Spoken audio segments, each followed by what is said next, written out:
नमस्कार दोस्तों। हमेशा की तरह एक बार फिर स्वागत करता हूं मैं आप सभी का अपने YouTube चैनल सरकारी जॉब समाचार ऑफिशियल पे। आज जो आज जो मैं आपके सामने जॉब अपडेट लेकर आया हूं, आपको भी बहुत अच्छा लगेगा। एयरपोर्ट अथॉरिटी ऑफ इंडिया, जी हां दोस्तों, airport authority of India junior executive recruitment आ चुका है 2025 के लिए। इसमें टोटल 83 पोस्ट है। स्टार्टिंग डेट रहेगा आपका 17 फरवरी, लास्ट डेट आपका है 18 मार्च। मैक्सिमम एज 27 ईयर्स रहेगा। बाकी इसकी सारी डिटेल्स हम ऑफिशियल नोटिफिकेशन में देख लेते हैं। तो ये हमारा ऑफिशियल नोटिफिकेशन डाउनलोड हो गया। तो जूनियर एग्जीक्यूटिव फायर सर्विसेज में बहुत अच्छा मौका है। 13 टोटल 13 पोस्ट है। ह्यूमन रिसोर्स में 66 पोस्ट, ऑफिशियल लैंग्वेज में टोटल 4 पोस्ट है। तो airport authority of India, it's a mini Ratna. बहुत अच्छा मौका है। पीएसयू में अगर आपको जॉब लेना है तो आप जरूर अप्लाई करें इसे। फायर सर्विसेज के लिए बैचलर डिग्री इन इंजीनियरिंग और technology in fire engineering, mechanical engineering, automobile engineering, कोई एक्सपीरियंस नहीं चाहिए। फ्रेशर्स अप्लाई कर सकते हैं। ह्यूमन रिसोर्स में आपको ग्रेजुएट और एमबीए होना चाहिए, जो कि 2 साल का स्पेशलाइजेशन होना चाहिए। एचआरएम, एचआरडी, पीएमएनआईआर, लेबर वेलफेयर, इसमें भी फ्रेशर्स अप्लाई कर सकते हैं। बहुत अच्छा मौका है फ्रेशर्स को अप्लाई करने के लिए इसमें। जूनियर एग्जीक्यूटिव ऑफिशियल लैंग्वेज में पोस्ट ग्रेजुएशन इन हिंदी और इंग्लिश चाहिए, विद इंग्लिश और Hindi respectively as a subject और डिग्री लेवल, और post graduation in any other subject with Hindi and English as compulsory और elective subject at degree level. But इसमें आपको 2 साल का एक्सपीरियंस मांग रहा है। तो degree and diploma should be from the recognised university, जैसे कि or from apex institutions, IIT, IIM, Excel, IITs recognized by the India. The percentage of marks होना चाहिए आपका, पास मार्क्स होना चाहिए। Okay, candidates having BE degree are allowed to apply where essential qualification is prescribed as a bachelor of degree in engineering. तो maximum age 27 साल as on 18/3/2025। बाकी आपको SC/ST के अगर आप कैटेगरी में बिलोंग करते हैं तो +5 ईयर्स का रिलैक्सेशन मिल जाएगा। ओबीसी में +3 ईयर्स का रिलैक्सेशन, डिसेबिलिटी के लिए +10 ईयर्स का रिलैक्सेशन मिल जाएगा। जैसा कि मैंने बताया, ओपनिंग डेट इसकी 17 फरवरी हो रही है और लास्ट डेट रहेगी आपका 18 मार्च। Tentative date computer based test CBT का अनाउंस कर दिया जाएगा। बने रहिए हमारे साथ सारी अपडेट्स के लिए। चैनल को सब्सक्राइब करना ना भूलें दोस्तों। आप अगर पहली बार आते हैं तो प्लीज चैनल को सब्सक्राइब करके जाएं। ओके, पे स्केल अब देख लेते हैं। तो इसमें group B E1 level 40,000, okay, 3% to 1,40,000। Emoluments मिल जाएगा आपको, डीए मिल जाएगा 35% ऑफ बेसिक पे, एचआरए मिल जाएगा, other benefits which include CPF, gratuity, social security schemes, medical benefits मिल जाएगा। तो अप्रोक्सीमेट जो आपका सीटीसी रहेगा 13 lakh per annum junior executive का।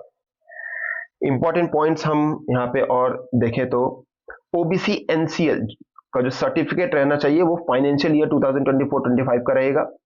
ये बहुत ही ज्यादा इंपॉर्टेंट पॉइंट है। तो अप्लाई करने के लिए certificate for the admission to the educational purpose will not be considered. जो भी एजुकेशन पर्पस के लिए जो सर्टिफिकेट रहेगा वो इंपॉर्टेंट नहीं है। They have to apply and obtain the aforesaid OBC NCL certificate issued during financial year 24-25 well before 31/3/2025। Okay, तो ये डेट आप ध्यान रखें, ईडब्ल्यूएस का भी सर्टिफिकेट कुछ ऐसा ही बात बोलता है। EWS valid for the financial 2024-25।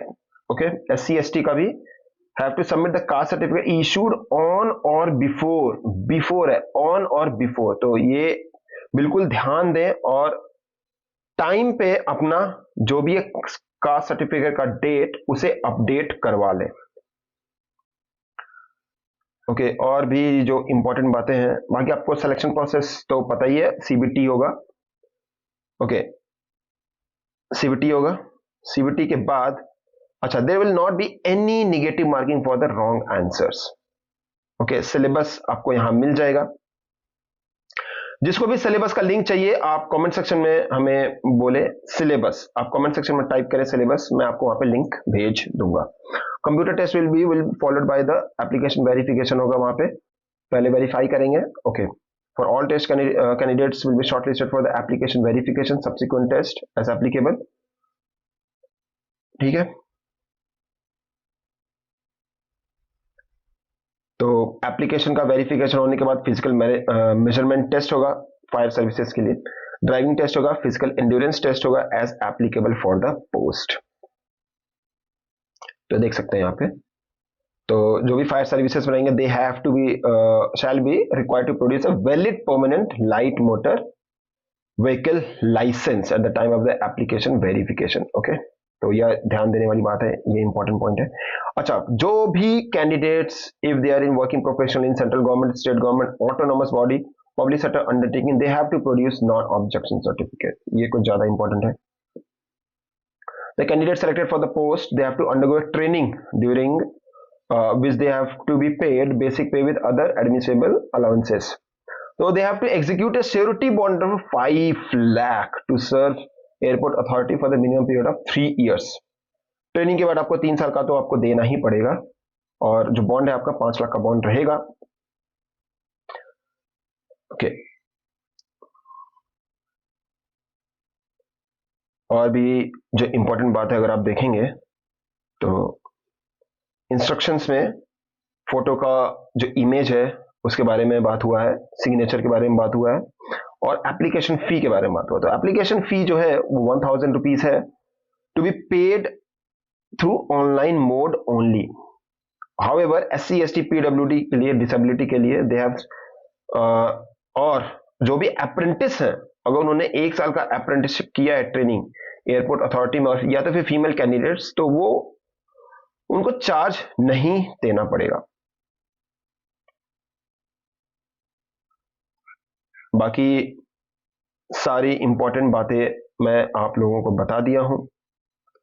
इससे जुड़ी जो भी आपका डाउट है, इस नोटिफिकेशन से जुड़ी जो भी आपका डाउट है, हमें कमेंट सेक्शन में बताएं, हम उसको जल्द से जल्द रिजॉल्व करेंगे। तो दोस्तों आज के लिए बस इतना ही, मिलते हैं नए वीडियो में नए जॉब अपडेट के साथ।